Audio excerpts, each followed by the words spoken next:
అందరికీ నమస్కారం. నేను మీ దేవి. మిస్టర్ ఆరోగెంట్ 113వ భాగం. రచయిత వనజ గారు. క్రిష్ బాబు కోసమే వెయిటింగ్ లాంజ్‌లో వెయిట్ చేస్తున్నాడు ప్రమోద్. అతి కష్టం మీద సెలవు పెట్టి.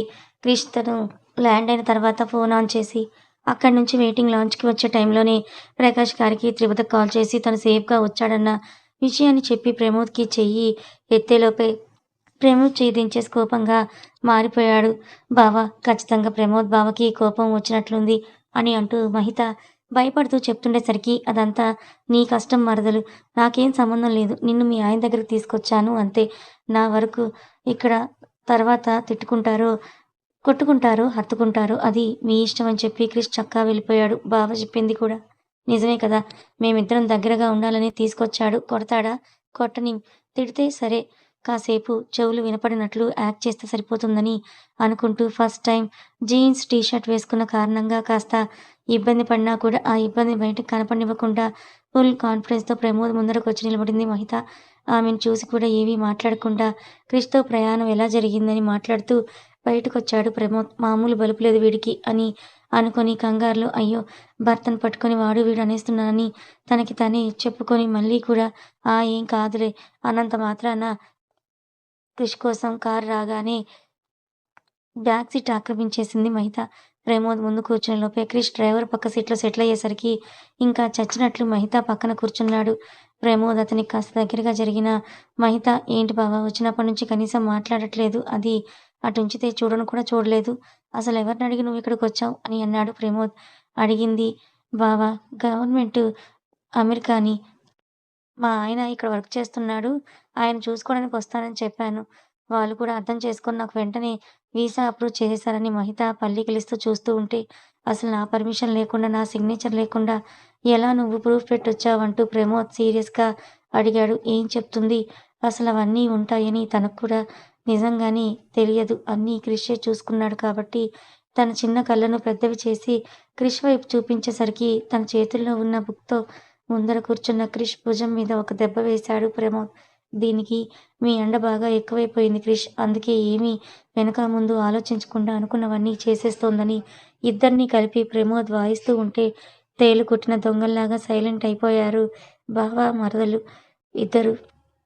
సరే అది పక్కన పెడితే నా పర్మిషన్ లేకుండా నా సిగ్నేచర్స్ ఎలా వచ్చాయి నీకు అని ఇంకా అర్థం కాక ప్రమోద్ అడుగుతుంటే క్రిష్ ఒక సైడ్ స్మైల్ ఇచ్చాడు. దాంట్లోనే అర్థమైపోయింది. ఎక్కడ తన మనుషుల ద్వారా ఏదో మిస్‌లీడ్ జరిగింది అనుకోని మొత్తానికి ఇద్దరు నన్ను బోల్తా కొట్టించి ఈ పిచ్చిదాన్ని తీసుకొచ్చి నా దగ్గర పడేశారు. ఇక నుండి నేను వేగాల దీంతో అని అంటూ ప్రమోద్ ఇరిటేట్ అవుతుంటే వాళ్ళిద్దరి గొడవని వదిలేసి కళ్ళకి ఐమాక్స్ పెట్టుకొని సీట్‌కి జారబడి కూర్చున్నాడు క్రిష్ బాబు. కార్ తను వచ్చిన వైపు కాకుండా ఇంకో పక్కకు వెళ్తుంటే అబ్జర్వ్ చేసిన ప్రమోద్, క్రిష్ నేనుండేది ఇటువైపు కాదు అటు వెళ్ళాలని చెప్తూ ఉంటే నువ్వక్కడ ఉండటం లేదు. నేనున్నన్ని రోజులు మా ఇంట్లోనే ఉంటున్నావని చెప్తే ప్రమోద్‌కి ఇంకా కొంచెం కోపంగా క్రిష్ దగ్గర ఉండాలంటే కాస్త ఏదో ఫీలింగ్ వచ్చేసరికి అది అబ్జర్వ్ చేసుకున్న క్రిష్ బాబు నువ్వు ఏదో ఫీల్ అవుతున్నట్లున్నావు. నేను నిన్ను అన్నయ్య, తమ్ముడు అని అనుకోవట్లేదు. బ్రదర్ లాగే చూస్తున్నాను. అంటే జస్ట్ లైక్ చిన్నమ్మ కొడుకు. పెద్దమ్మ కొడుకు కూడా కాకుండా. ఎందుకంటే చిన్నమ్మ నాకు అమ్మంతటి ప్రేమ పంచింది కాబట్టి ఆల్మోస్ట్ మనిద్దరం ఒకటే అన్న ఫీల్‌తో ఉన్నాము కాబట్టి నాదేదైనా అది నీకు కూడా సొంతమవుతుందని క్రిష్ చెప్తుంటే, అయితే బావ మరి ప్రకాష్ మావయ్య గారి ఆస్తిలో కూడా మా బావకి సగం వాటా ఇస్తావా? అని మహిత అడుగుతూ ఉంటే, ఆమె భుజం మీద ఒక దెబ్బ వేసిన ప్రమోద్, క్రిష్ వాళ్ళ నాన్న ఆస్తిని ఒక్క రూపాయి కూడా వద్దన్నాడు. అలాంటిది నీ పైత్యం ఏంటే? అని చెప్తూ థాంక్ యూ క్రిష్. నిన్ను కూడా నేను అన్నయ్య, తమ్ముడు కాకుండా యూ ఆర్ హాఫ్ ఆఫ్ మనం ఇద్దరం ఒకటే అనుకుంటున్నాను. నాకు అలాంటివేమీ లేవులే అని చెప్తే ఓ 2 గంటలు డ్రైవ్ అయ్యాక ప్రకాష్ గారు క్రిష్ కోసం అరేంజ్ చేసిన ఇంటికి వెళ్లారు ముగ్గురు. ఇల్లు మరీ పెద్దది కాదు. అలా అని చిన్నది కాదు.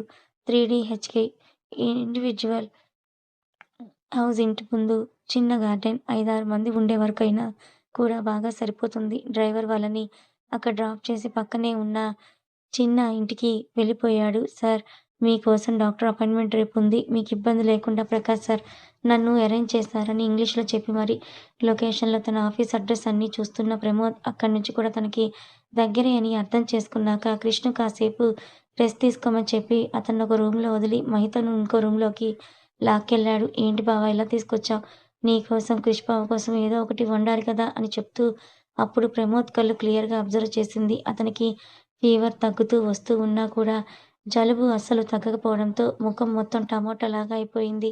ఇంకా కళ్ళు అయితే నిప్పు కణికల్లాగా ఉన్నాయి. అసలు ఇంత జ్వరం పెట్టుకొని దేశం కాని దేశంలో ఒక్కడివే ఎలా ఉన్నావంటూ మహిత కులాయి తిప్పేసేలోపే నేను బానే ఉన్నాను. నువ్విప్పుడు ఏడ్చి మళ్ళీ కొత్త రాగం స్టార్ట్ చేయకు. వెళ్ళు ఏదైనా ప్రిపేర్ చెయ్యి అని చెప్పి ఆమెను పంపించబోయి అంతలోనే ఆగి మహి అసలు మా నాన్న ఎలా ఒప్పుకున్నారు? ఏం చేశావే? ఎలా వచ్చావే? అని అడిగితే మహిత చెప్పడం మొదలుపెట్టింది. మీకోసం నేను చెప్తాను రండి. క్రిష్ అన్ని విషయాలు చెప్పేసి వెళ్ళాక ఆలోచనలో పడింది మహిత. ఎంత ఆలోచించినా కూడా అతను చెప్పిందే కరెక్ట్‌గా అనిపించడంతో క్రిష్ వాళ్ళు వెళ్ళిపోయాక మధ్యాహ్నం తింటూ ఉన్న శర్మగారిని కదిలించింది. ఒకవేళ తినేటప్పుడు ఏమైనా అన్నా కూడా ఆయన తినకుండా ఉంటారేమో అని తిన్నంత సేపు అక్కడే ఉండి, ఆ తర్వాత మాట్లాడడం స్టార్ట్ చేసింది. మావయ్య గారని పిలిచింది. ముందులాగా చిన్నమ్మాయి అన్న పిలుపు లేదు కాబట్టి, ఏంటో చెప్పు అన్నట్లు ఆయన అక్కడే నిలబడితే, నేను బావ దగ్గరికి వెళ్ళాలనుకుంటున్నానంది మహిత. బావ దగ్గరికంటే ముందు కృష్ణే గుర్తొచ్చారు శర్మగారికి. అందుకే అతనితో ఏం పని? ఎంత మీ అక్కనిస్తే మాత్రం ఆ అబ్బాయితో అంత చనువు అవసరం లేదు. మహిత నీకు అంటూ గయ్యన లేచేసరికి ఓరిని ఈయనిలా కూడా అర్థం చేసుకుంటారా అని తల కొట్టుకున్న మహిత బావ దగ్గరికి అంటే క్రిష్ బావ దగ్గరికి వెళ్తానని కాదు మామయ్య గారు. మీ అబ్బాయి అయినటువంటి మా ఆయన దగ్గరికి వెళ్తానని చెప్పేసేసరికి శర్మ గారితో పాటు కమల కూడా షాక్ అయిపోయింది. అదేమైనా మొన్న వెళ్ళి వచ్చిన హైదరాబాద్ లాంటిదనుకుంటున్నావా? వాడి దగ్గరికి వెళ్ళాలంటున్నావు. వాడికంటే కంపెనీ ఆఫర్ ఇచ్చింది కాబట్టి పోయాడు. నువ్వు వెళ్ళాలంటే లక్షలు ఖర్చవుతాయి. అయినా ఇప్పుడు నీకు ఇక్కడ వచ్చిన కష్టమేంటి? చదువయిపోయింది. ఇంట్లోనే ఆ పని, ఈ పని చేసుకుంటూ ఉండగా ఇవన్నీ అవసరమా? అని అంటూ శర్మగారు రంకెలు వేస్తూ ఉంటే ఆయన్ని ఆపుతూ అవసరమే మావయ్య గారు. నాకు మా ఆయన దగ్గరికి వెళ్ళాక నేను పెళ్లి చేసుకుంది ప్రమోద్ బావ గారిని గానీ ఈ ఇంటిని కాదు కదా! ఖర్చులు, టికెట్లు అవన్నీ రెడీ అయిపోయాయి. నేను మా ఆయన దగ్గరికి వెళ్తున్నానంటే అని చెప్పి తన లగేజ్ సర్దుకుంటోంది మహిత. కమల వైపు చూసిన శర్మగారికి నాకేం తెలీదండి. నిజంగా ఇందులో నా ఆలోచన కానీ, నా హస్తం గానీ ఏమీ లేదంటూ భార్య భయపడుతూ చెప్తుంటే ఆమె కళ్ళల్లోని నిజాయితీకి మహితనేదో ప్లాన్ చేసిందనుకున్నారు శర్మగారు. సరే వెళ్ళాలని నిశ్చయించుకున్నావు కాబట్టి ఇది కూడా వినేసి వెళ్ళు. ఇప్పుడు అత్తామామలమన్న మాకు గౌరవం ఇవ్వకుండా మీ భర్త దగ్గరికి వెళ్ళాలని అంటున్నావు కదా!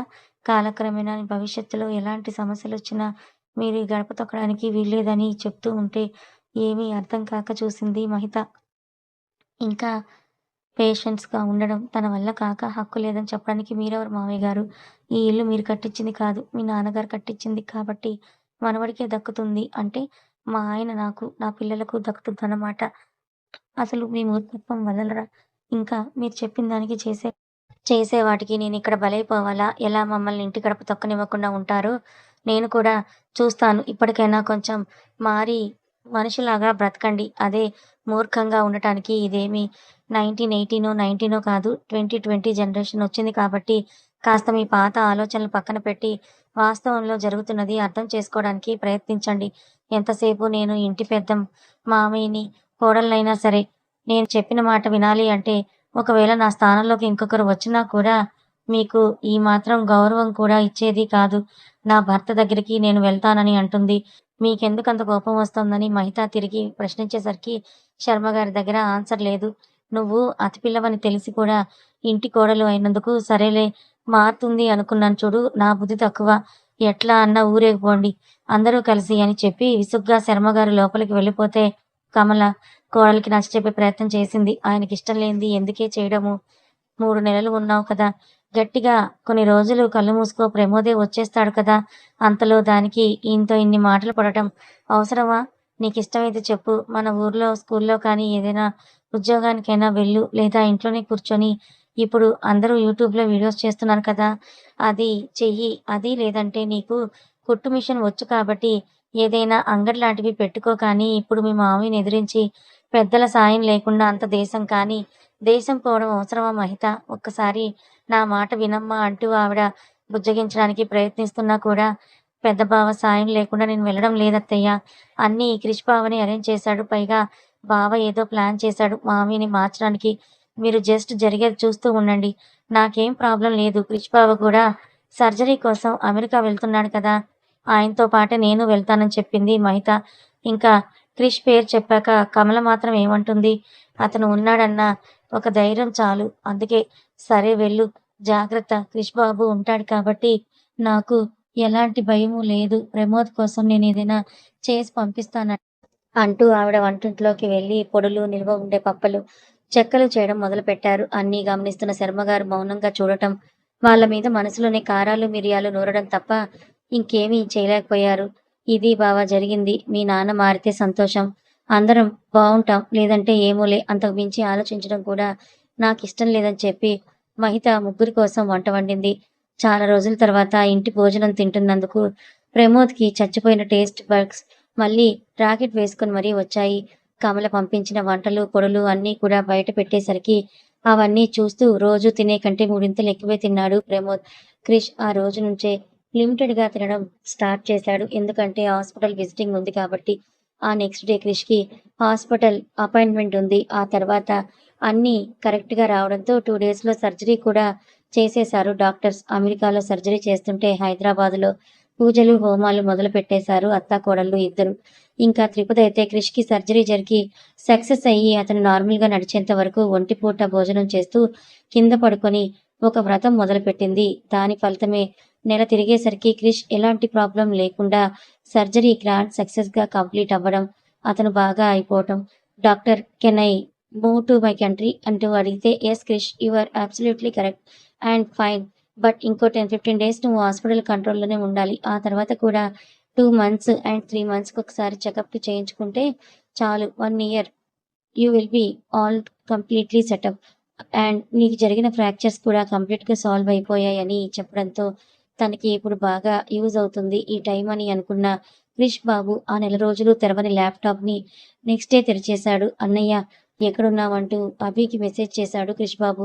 నేను డల్లాస్‌లో ఉన్నాను Krish. Anything issue? Actually company మీటింగ్‌తో పాటు చిన్న ఫ్యామిలీ ట్రిప్ లాగా కూడా వచ్చానని చెప్పగానే అతన్ని డిస్టర్బ్ చేయడం కరెక్ట్ కాదనిపించిన క్రిష్ బాబు, సరే నేను కూడా కాలిఫోర్నియాలోనే ఉన్నాను. ఇండియా వెళ్ళాక మీట్ అవుదామని చెప్పి ఇద్దరు కన్వర్జేషన్‌ని ఎండ్ చేసుకున్నాక ఆ రోజు మినిస్టర్ రిజల్ట్స్ కాబట్టి ప్రకాష్ గారు మినిస్టర్ అయ్యారు అన్న ఆనందం తెలిసిన క్రిష్ బాబు సంతోషం వద్దన్న కళ్ళల్లో కనబడుతూనే ఉంది.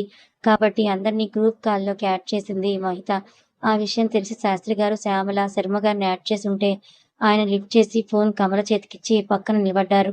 ఇంకా హరిత, ప్రకాష్ గారు, పదం మాత్రం స్క్రీన్ వేసుకొని అందరితో కనెక్ట్ అయితే కాల్‌లోనే అందరూ ప్రకాష్ గారికి కంగ్రాట్స్ చెప్పడం మొదలుపెట్టారు. మామయ్య కంగ్రాట్స్, నేను ఇండియా వచ్చాక నాకు పెద్ద పార్టీ కావాలని మహిత గెంతులేస్తూ ఉంటే కోడల విన్యాసాలు ఫోన్‌లో కంటి చివర నుండి చూస్తూ ఉన్న శర్మగారు ఉడికిపోయారు. అలాగే చిట్టి తల్లి వచ్చాక ఇస్తాను కానీ నాకు ఈలోపు మీరు ఇండియా వచ్చేసరికి నా కోసం శుభవార్త మోసుకొని రావాలంటూ ఆయన అనగానే ప్రమోద్, మహిత ఒకరి ముఖాలొకరు చూసుకుంటూ ఉంటే నా వంశానికి వచ్చే మనవడి కోసం ఈయనకేంటి ఇంత తొందర అని అనుకున్నారు శర్మగారు. కాసేపు మాట్లాడుకున్నాక ఒక్కొక్కరుగా అందరూ కాల్ నుండి వెళ్ళిపోతే కేవలం బృందావనం వాళ్ళు మాత్రమే మిగిలారు. ఇక్కడ ముగ్గురు, అక్కడ Krish Babu. Krish I am done. నేనింకా అటు మినిస్టర్ పదవి, ఇటు కేఎం చైర్మన్ పదవి రెండింటిని మేనేజ్ చేయలేకున్నాను. ఒక్కసారి మీ అమ్మ స్థాపించిన ఇవన్నీ కోసం ఆలోచించరా? అలాగని నీ ప్యాషన్‌ని, నీ ఇష్టాన్ని వదులుకోమని చెప్పను. నువ్వు తలుచుకుంటే ఇవి మేనేజ్ చేస్తూ కూడా నువ్వు ముందుకు వెళ్ళగలవు కాబట్టి అఫీషియల్‌గా నిన్ను చైర్మన్‌గా అనౌన్స్ చేద్దాం అనుకుంటున్నాను అంటూ ప్రకాష్ గారు తన ఆలోచనని చెప్పేసరికి అడ్డంగా తల ఊపిన క్రిష్ ఫోన్‌లో పిలవగానే వాళ్ళ మాటలు ఇంట్రెస్టింగ్‌గా వింటున్న త్రిపుర తలెత్తి చూసింది. వెళ్లి మన రూమ్ కబోర్డ్‌లో నా డ్రెసెస్ కింద ఒక చిన్న కవర్ ఉంటుంది తీసుకో అని చెప్పాడు క్రిష్ బాబు.